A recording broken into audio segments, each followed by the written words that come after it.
아이고 죄송합니다. 제가 나오는 신호였습니다. 할렐루야. 자주 뵈서 너무나도 반갑습니다.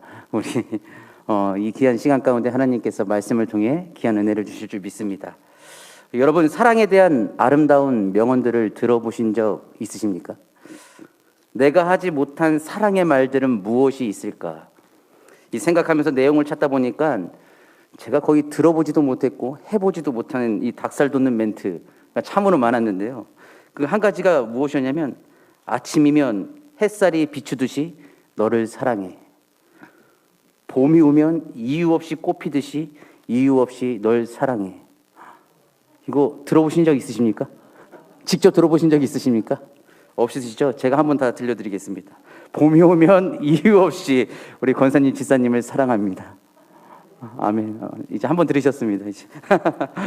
우리 옆에 있는 분들과 인사 나누겠습니다. 이 닭살 돋는 멘트지만 옆에 있는 분들과 이유 없이 권사님, 지사님을 사랑합니다.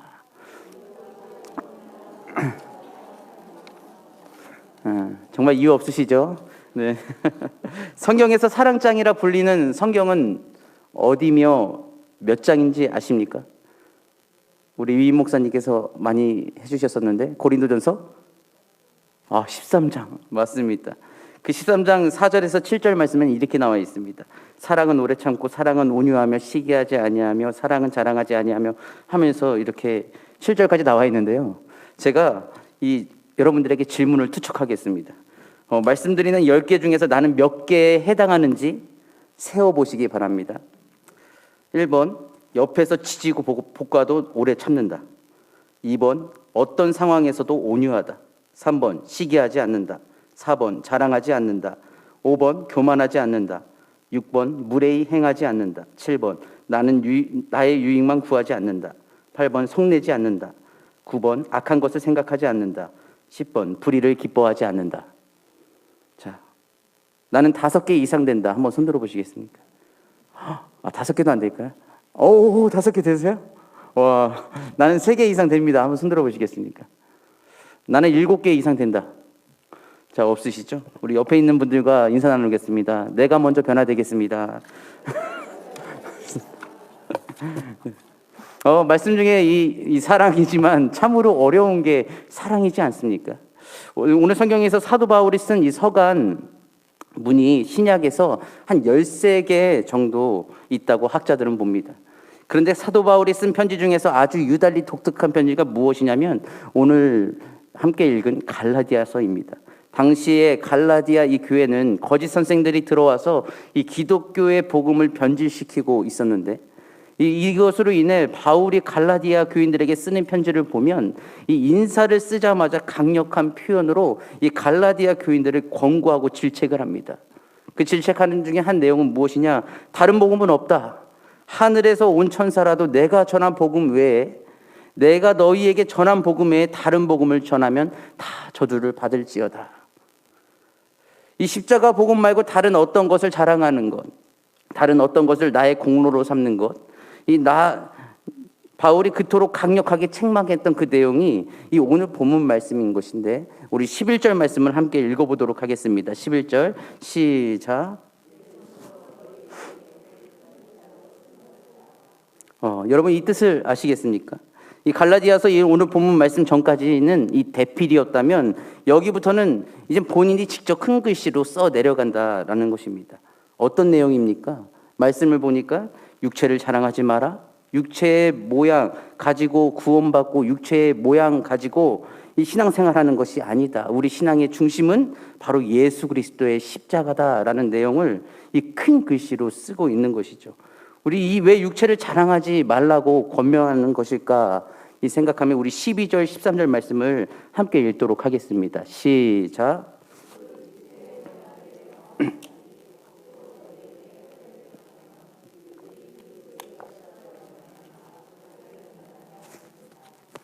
할례를 받은 그들이라도 스스로 율법은 지키지 아니하고 너희에게 할례를 받게 하려는 것은 그들이 너희의 육체로 자랑하려 함이라. 아멘. 이 육체를 자랑하지 말라고 한 것은 이 원문에 의하면 얼굴을 좋게 꾸몄다, 외관상 좋게 보이려고 꾸몄다라는 것입니다. 여기서 육체의 모양이란 구체적으로 할례를 말합니다.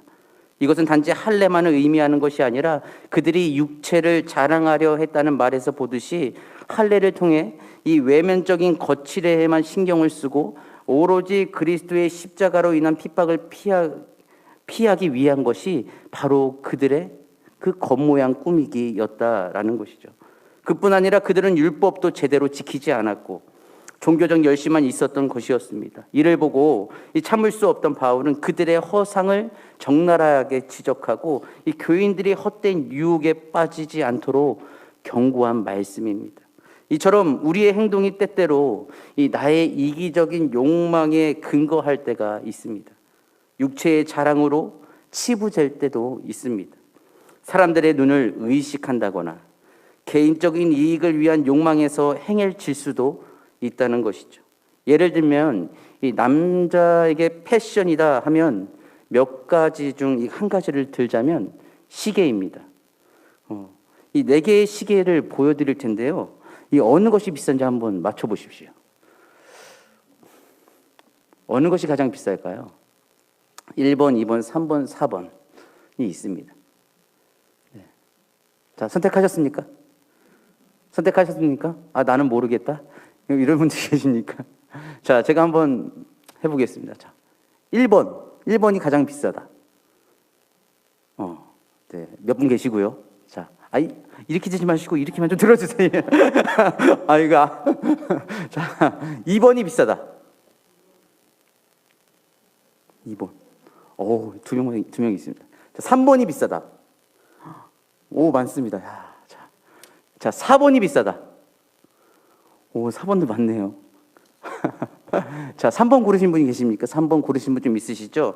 3번은 메티티소시라는 브랜드로 33만 원짜리입니다. 죄송합니다. 근데 1번하고 거의 유사하게 이제 비슷한데요.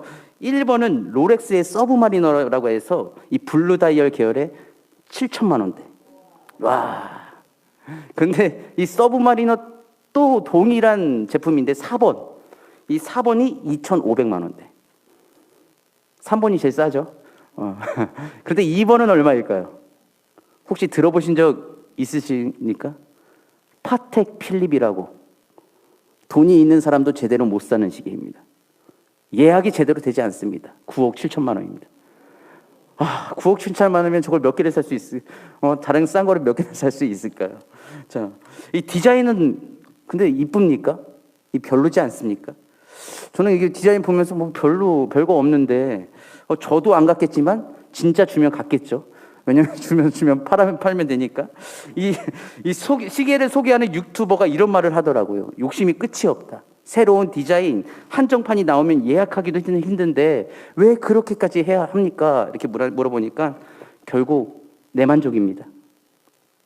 다른 사람은 없고 나만 있다는 특별함 때문에 계속 수집하는 것 같습니다.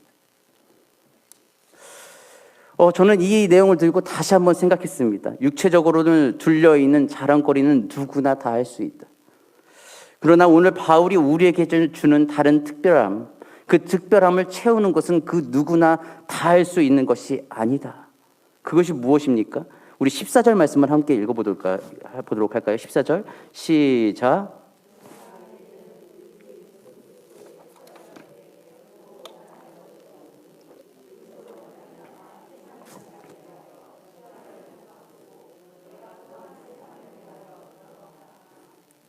이것은 무엇입니까? 예수 그리스도로 말미암아 내 쪽에서 보면 세상은 죽었고 세상 쪽에서 나를 보면 나는 죽었습니다. 그러면서 더 강조하는 것이 무엇이냐? 17절 말씀입니다. 함께 읽겠습니다. 시작.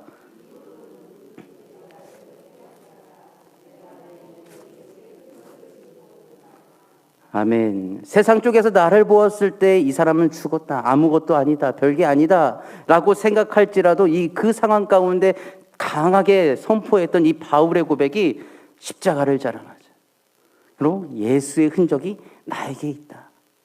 라고 강하게 얘기하고 있습니다. 무슨 뜻입니까? 우리 자신과 십자가를 동시에 자랑할 수 없다는 것입니다. 왜냐하면 우리 자신을 자랑하는 곳에서는 십자가가 무의미하고 십자가를 자랑하는 곳에서는 우리 자신은 죽기 때문이다 라는 것이죠. 이런 이유로 십자가는 자기 자신을 자랑하려는 사람들에게 거리끼는 것이며 미련한 것이 되는 것입니다. 반면에 자신의 무가치함을 알고 인정하는 자들에게는 십자가가 하나님의 능력이요, 이 하나님의 지혜인 것이죠. 바로 고린도전서 1장 24절 말씀인 것입니다. 그것은 이 그리스도의 십자가가 인간의 교만함과 잔악함에도 불구하고 구원하시는 이 하나님의 원대하신 사랑을 보여주기 때문이다. 결론적으로 십자가, 그 사랑의 완성을 경험한 자가 누구였냐? 오늘 강하게 선포하고 있는 바울이었습니다. 누구든 십자가를 경험하고 주님의 살아계심을 체험한다면 그 누가가 함부로 어디에서나 자랑할 수 있겠습니까? 부족하고 연약하고 나약한 우리의 모든 결말을 알고 있다면 우리의 자신을 드러내기는 참 부끄럽다는 생각이 들 때가 한두 번이 아니지 않겠습니까? 이런 찬송의 가사가 있지 않습니까? 그 찬송가 90장 함께 불러볼까요? 1절. 주 예수 내가 알기 전 날 먼저 사랑했네. 그 크신 사랑 나타나 내 영혼 거듭났네. 네. 이 예수님께서 먼저 우리를 사랑해 주셔서 내 영혼이 거듭나는 삶을 살아가는 이 가사가 쓰여 있는 것을 볼 때에 바로 이 바울 또한 이 십자가의 사랑을 현실적으로 경험했기 때문에 이러한 이 거듭난 고백과 거듭난 삶의 귀한 본을 보여준 것이 아니었겠습니까? 이 사랑의 완성을 경험한 바울은 15절에서 말씀합니다. 할례나 무할례는 아무것도 아니다. 오직 새로 지으심을 받는 것만이 중요하다. 오직 우리의 속사람의 변화, 마음의 변화에 있다는 것입니다. 바로 이 변화가 우리 신앙을 표출할 수 있는 예수의 흔적이다라는 것을 믿으시기를 바랍니다. 그는 예수님을 만나기 전 예수 믿는 자들을 잡아놓기도 하고 그들이 죽는 것에 동조하기도 했습니다. 그런데 이후에 예수님을 만나고 핍박을 받았습니다. 수고를 넘치도록 하고 옥에 갇히기도 하고 수없이 여러 번 맞기도 하고 죽을 뻔했습니다. 실제로 이 갈라디아 지방의 한 성 루스드라에서는 돌에 맞은 후 죽은 것으로 여겨져 성 밖으로 내어 버려지기도 했습니다. 그러나 이 바울은 결코 이러한 핍박을 불평하거나 회피하려고 하지 않았습니다. 오히려 이러한 핍박과 그로 인해 더욱 흔적들을 그리스도의 복음을 위한 증거로 발판 삼았던 것이 바울이었습니다. 여러분, 신앙을 가지고 걸어가는데도 내 마음속에 내 육체적인 부분에 이 고통스러운 곳이 있습니까? 걱정과 고민들이 나를 덮어버려서 참된 믿음의 표대를 바라보지 못하고 서성이고 있지는 않습니까? 간절히 바라옵기는 바울처럼 예수 그리스도의 십자가, 그 표대를 절대로 놓치지 마시고 그 표대를 향하여 끝까지 달려나가는 우리 성도님들이 되시기를 바랍니다.